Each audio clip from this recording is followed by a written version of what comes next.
Welcome back to the Deep Dive, where we extract the core insights from complex sources and hand you the intellectual shortcuts you need to truly be well informed. Today, we are focusing our analytical lens on something that seems, well, almost trivial, a doodle, a visual gag, an illusion you probably learned about in elementary school. The classic rabbit duck image. Exactly. You look at it, and for a moment, it's a rabbit facing one way. You blink, and suddenly it's a duck facing the other. We've all seen it. But this isn't a deep dive about optics. Our source material today is rooted in deep philosophical and systems theoretical analysis, specifically concerning the German concept of kit process. The switching process. Switching process. This classic bistable image is being used as a perfect miniature model to reveal some fundamental truths about perception, consciousness, and the very mechanics that allow you to move through the world. That's our mission today. We are moving far, far beyond the eye-level trickery. This simple flip, that moment the duck becomes the rabbit, is, according to the source material, the purest demonstration of how the nervous system is forced to generate meaning. Forced to. I like that. It has to. We're diving into the profound cognitive implications of why your nervous system must choose one interpretation at a time.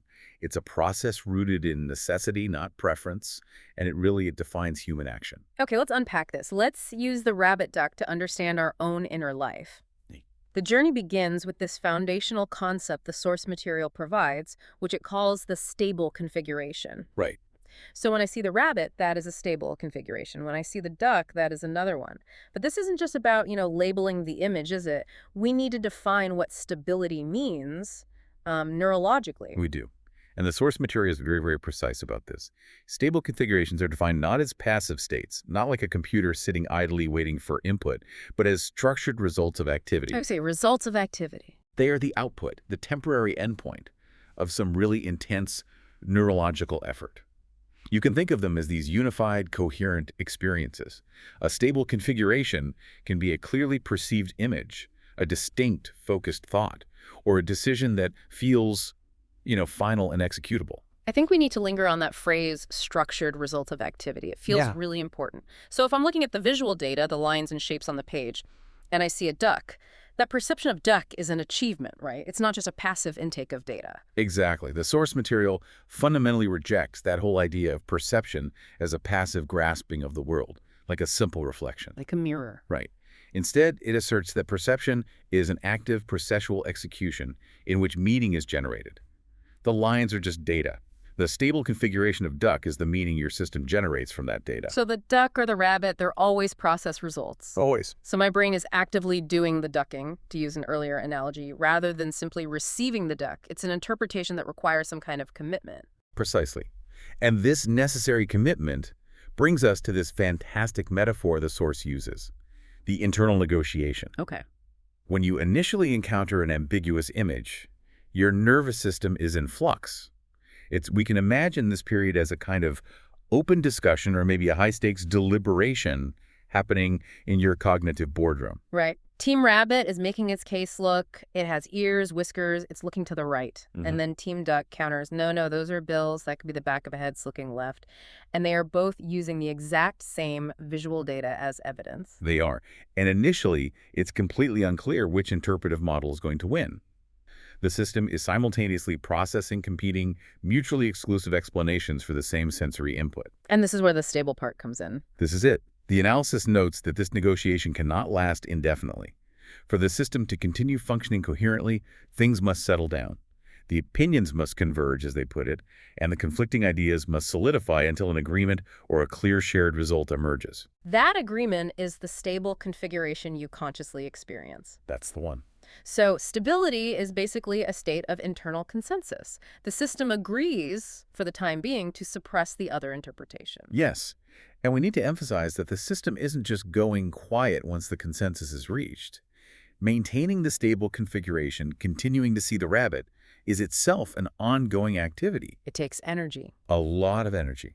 The nervous system is always active, constantly expending that energy to suppress the dissenting voice of the duck interpretation, which is still technically present in the visual input. That's a fascinating insight into, the cost of consciousness. It's not just receiving input. It's this continuous, energetic policing of whatever interpretive model is currently running. But the central question remains, Why is this convergence, this 100% agreement, mandatory? Why can't the nervous system tolerate, say, 70% rabbit and 30% duck? And that question brings us to the deep existential pressure driving all human perception, the necessity of stability for action. German term. Handlungsfähigkeit, the capacity for action. This is the link that takes us from abstract philosophy straight into the practical reality of being an embodied creature. Okay, let's break down Handlungsfähigkeit. Why does ambiguity jeopardize action? Because the physical body is, well, it's unitary and it has to be committed. The body can only execute one outcome simultaneously.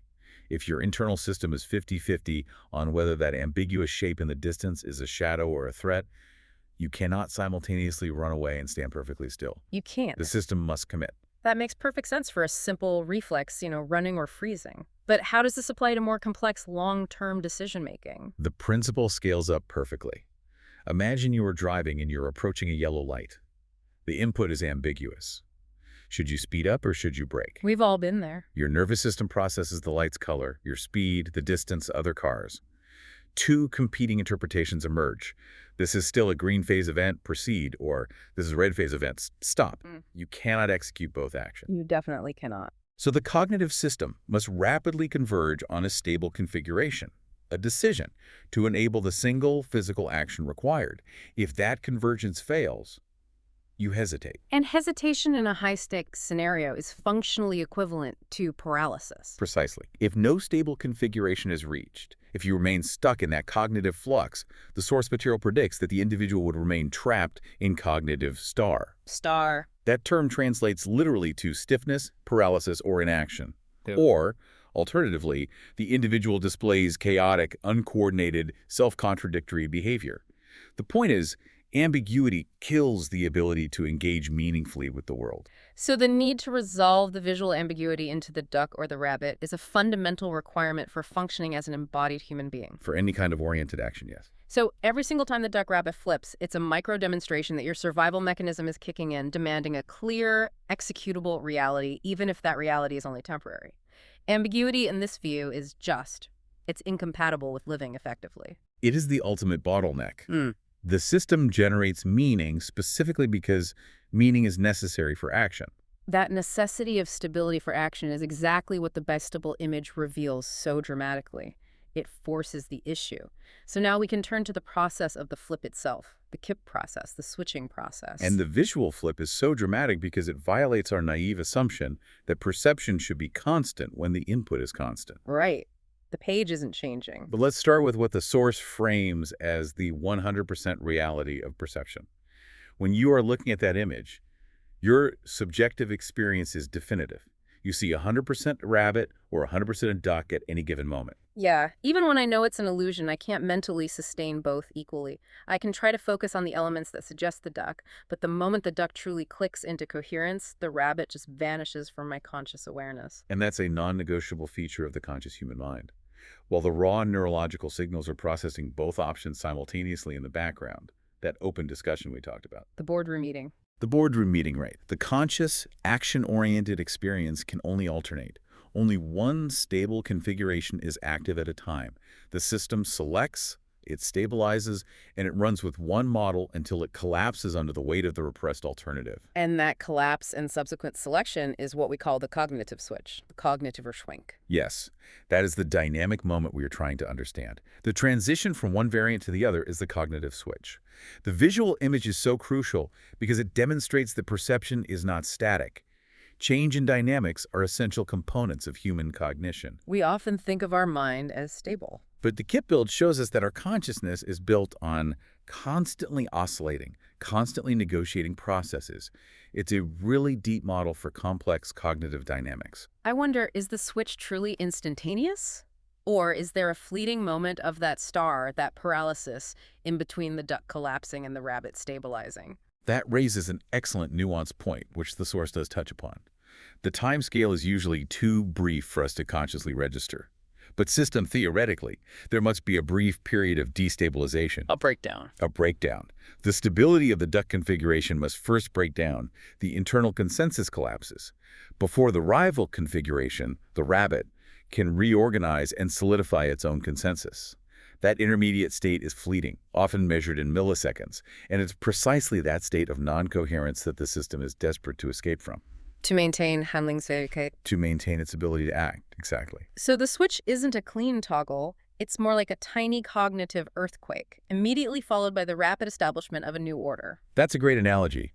The system abhors the vacuum of non-meaning. It rushes to stability, which brings us to the deconstruction of the mixed perception scenario. The famous 70-30 test. Right. This thought experiment from the source material brilliantly clarifies the difference between human consciousness and, say, data processing. So remind us of the joke question. It's the question of impossibility. What would an image have to look like for a human to see 70% rabbit and 30% duck? And we've already established that for a human viewing a true kip build, this is fundamentally impossible because our conscious perception converges to 100% certainty. We can't experience a probabilistic result. Exactly. The human system doesn't generate probabilities. It generates meaning. If the brain resolves the ambiguity in favor of the rabbit, it locks in, and the perception becomes entirely coherent within that rabbit context. That's why it feels like 100% rabbit. Absolutely. If there was still an active co-conscious 30% duck component, the stable configuration would instantly destabilize, and that would jeopardize action. The system is designed to eliminate that statistical uncertainty from our consciousness. But the source does allow for the possibility of design. What if an artist tried to force that feeling? Well, they could, by engineering instability. They could design an image that is especially difficult to flip, one where the conflicting visual cues are so perfectly balanced that the switch happens extremely frequently and rapidly, maybe every 200 milliseconds. And the viewer might describe that as a blur. They might. Yeah. A blur or a sensation of both interpretations being constantly hinted at. So the subjective blur is an illusion of simultaneity caused by rapid alternation, not some kind of actual blending. Precisely. It would be two 100% perceptions cycling so fast that they approximate a blended 70-30 feeling. But the underlying neurological reality is still binary. Stable, flip, stable, flip, stable. The conscious mind never achieves a sustained mixed perception. And this leads to the ultimate conclusion of the 70-30 test. The moment you try to create an image that actually integrates the features, like the source's example of a rabbit with duck feet, You destroy the bistable nature of the image. it's no longer a kip build. You destroy the KIP process. That integrated image, the rabbit-duck hybrid, it becomes a third thing, it's a synthesized novelty. The ambiguity has been resolved by creative combination rather than by interpretive selection. The internal pressure to switch is gone because the visual elements are no longer mutually exclusive. That is such a critical distinction. The power of the bistable image lies in its ability to force the mind into a choice between two complete, mutually exclusive worlds of meaning, all built on the same set of lines. It requires the system to act, even if that action is just seeing. It highlights that human consciousness is fundamentally driven to assign meaning and prioritize action, and both of those demand decisiveness in perception. It cannot rest in the mathematical probability space. It must occupy the world of commitment. And that necessity for 100% commitment is the perfect lens through which to examine machine intelligence, because the sources argue that for an AI, the KIP process simply doesn't exist. And this contrast is essential because it highlights what human consciousness contributes to perception that data processing just cannot. Let's define machine thinking. An AI system works based on predefined instructions, data structures, and logical rules. Right. There is no internal negotiation driven by existential necessity. It's pure calculation. The AI looks at the image and doesn't see a potential rabbit or a potential duck. It just sees a collection of pixels, gradients, and edges. Precisely. It analyzes the image through sophisticated mathematical modeling and classification algorithms, deep learning models usually, and it delivers a result strictly based on its training data. It uses statistical weights to process the data in the image. It doesn't experience the image, it processes the information. It might categorize the upper left quadrant as an ear-like feature with 90% confidence. And the lower right as a bill-like feature with 85% confidence, yes. So why is the switching process fundamentally absent for the AI? Because the AI does not have a self to orient or a body to control. It doesn't switch between perceptions because it isn't generating perceptions in the human sense. It just outputs the classification with the highest learned probability. It doesn't pendulate. No, it doesn't swing between rival, mutually exclusive interpretive models. It just runs a calculation and selects the highest numerical outcome. So if the rabbit-duck image is fed into a visual recognition model, what is the output? What does it spit out? The output is information. not resolution. The source explains that an AI could easily be trained to produce a probability distribution. I have calculated this image to be 58% similar to images tagged rabbit and 42% similar to images tagged duck. It can state the ambiguity numerically? It can state it perfectly, without any internal distress or any kind of cognitive flip. If you force it to deliver a single output, it simply chooses the 58%. That is the core distinction. The machine can exist comfortably in that probabilistic ambiguity. It doesn't need to commit to a singular reality, whereas the human system finds that state completely intolerable. Because the AI lacks the pressure to act. The Hamling struct. It is not an embodied system that needs to jump, run, or grab something. It just outputs numbers, regardless of the ambiguity of the input data. So it's a data-driven mapping process. Without any internal drive toward existential coherence, it doesn't need to resolve the uncertainty, it just needs to quantify it. But what if we gave the AI a task? Let's say, identify the animal and then feed it. Wouldn't the need for action force it to resolve the ambiguity? Only superficially. It would still rely on its calculated probability. It would choose the 58% rabbit because that offers the highest chance of success, not because it has achieved 100% internal coherence. It's just playing the odds. It doesn't experience the resolution, it just executes based on the highest probability score. If the score was 51% rabbit, it would still act on the rabbit classification, but it wouldn't have undergone a cognitive switch. It would just be following its programming threshold. That's a subtle, but wow, a profound difference. The human needs the resolution to feel true, to feel like meaning. The AI just needs the resolution to meet a coded threshold. And this leads to the crucial synthesis here. Human consciousness deals with meaning, with coherence, and the context necessary for successful continuous action. AI deals strictly with information and data. Probabilistic assignments based on pattern matching. So the ambiguity in the image is a data problem for the AI, but it's an existential meaning-making problem for us. That's it. When you see the duck, you aren't just labeling. You're deploying an entire interpretive framework, a duck operating system, that governs how you might anticipate the environment. The machine doesn't have an operating system to switch. It just recalculates the data with new weights. The human must resolve ambiguity because its interaction with the world requires a unified, non-contradictory frame of reference. The bistable image proves that human perception is fundamentally geared toward action, and action demands certainty. We've established that the flip is necessary for our ability to act. Now, let's move to the highest philosophical level of the source analysis and ask the most challenging question.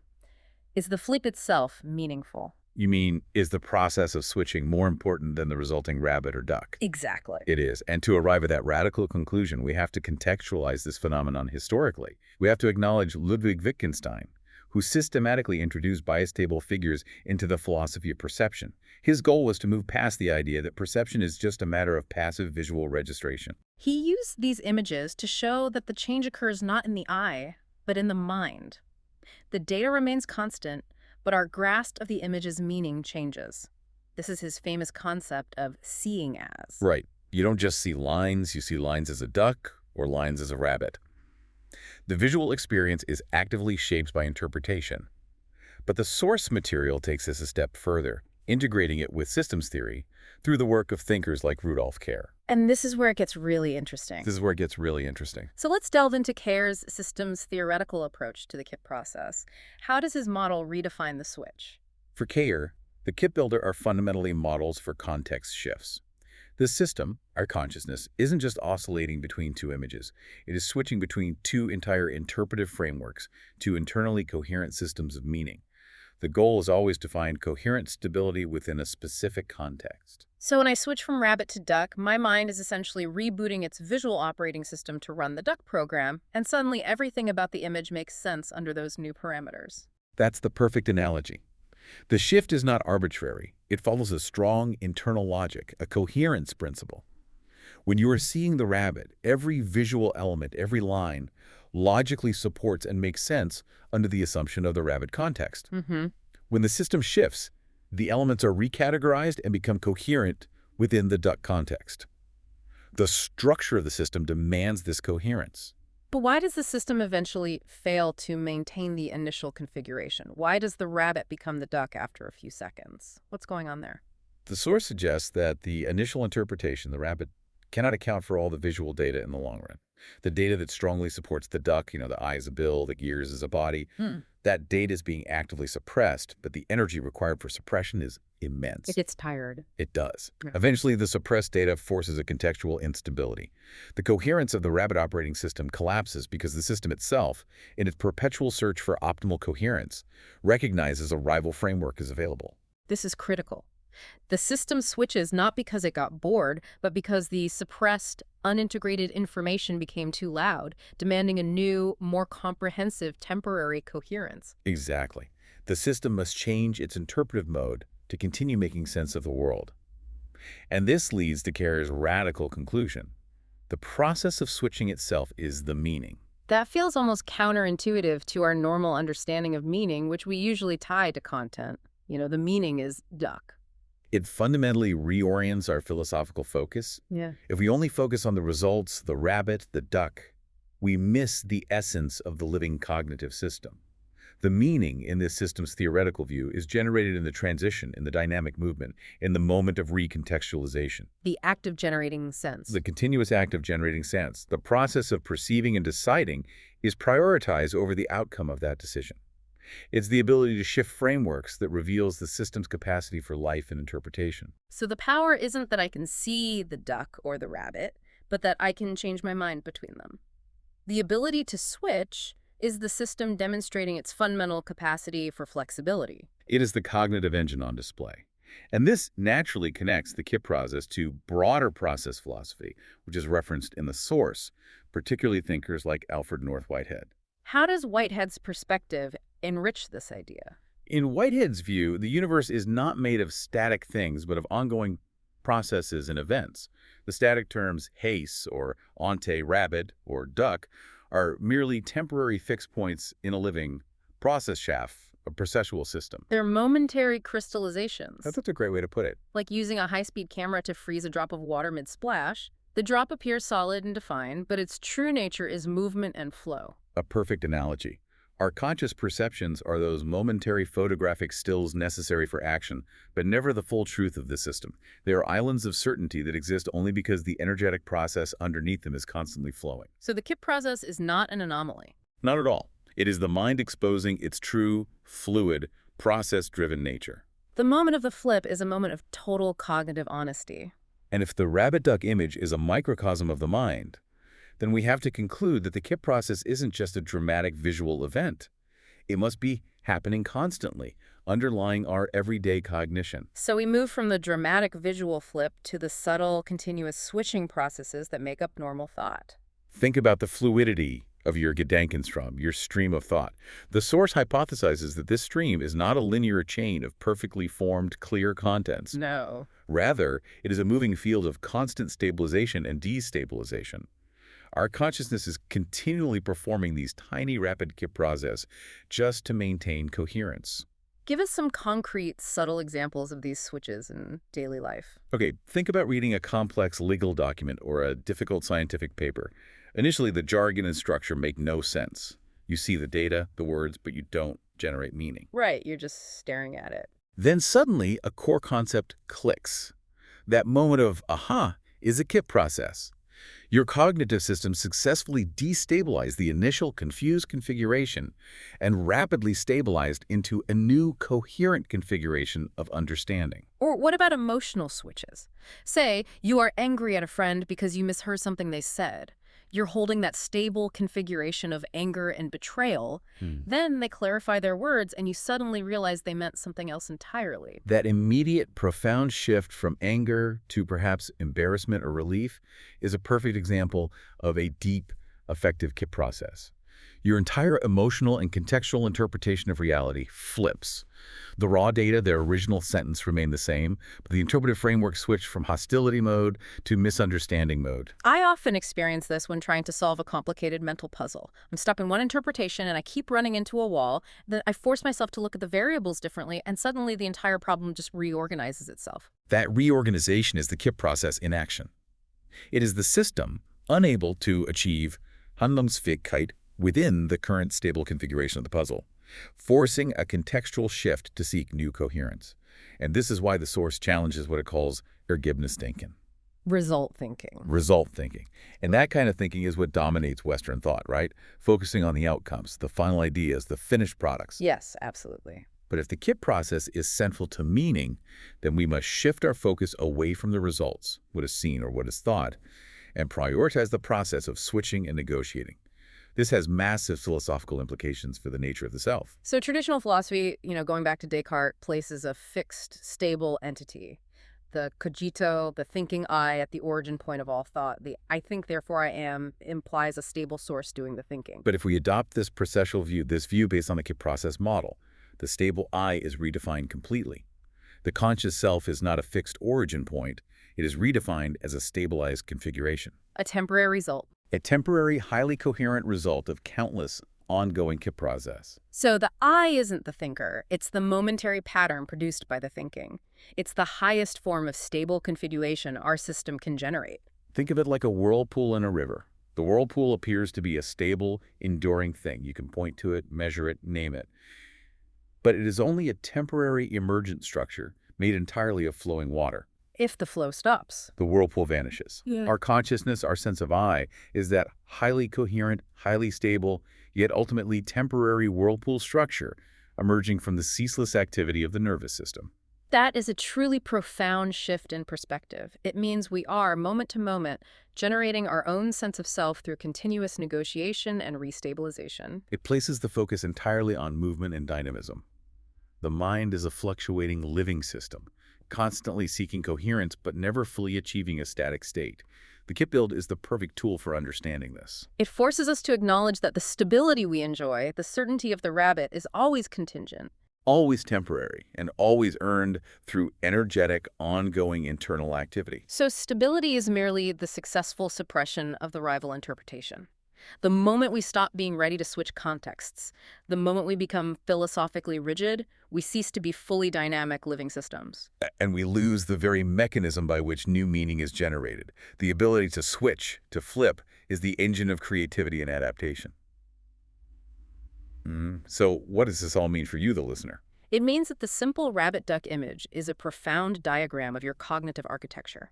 It teaches us a core insight. Perception is not mere Bildung. Not just mapping or passive reception of data. Auslegum, active, committed interpretation. The KIP process is not a glitch in our visual system.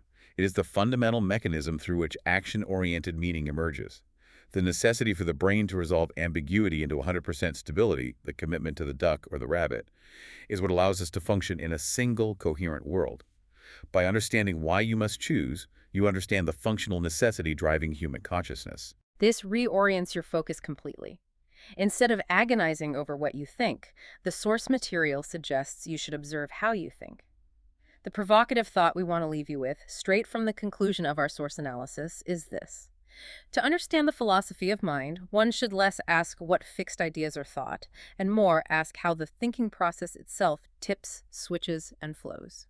It shifts your attention from the content of your beliefs to the movement of your mind. And it prompts you to recognize that the coherence and stability you currently perceive, your current reality, is just a successful momentary pause in a restless, dynamic, and ever-interpreting process. The continuous potential for the rabbit to become the duck and back again is the mark of a truly living, capable, and conscious system. Thank you for joining us on this deep dive into the philosophy of the switch. Until next time, keep questioning your stable configurations.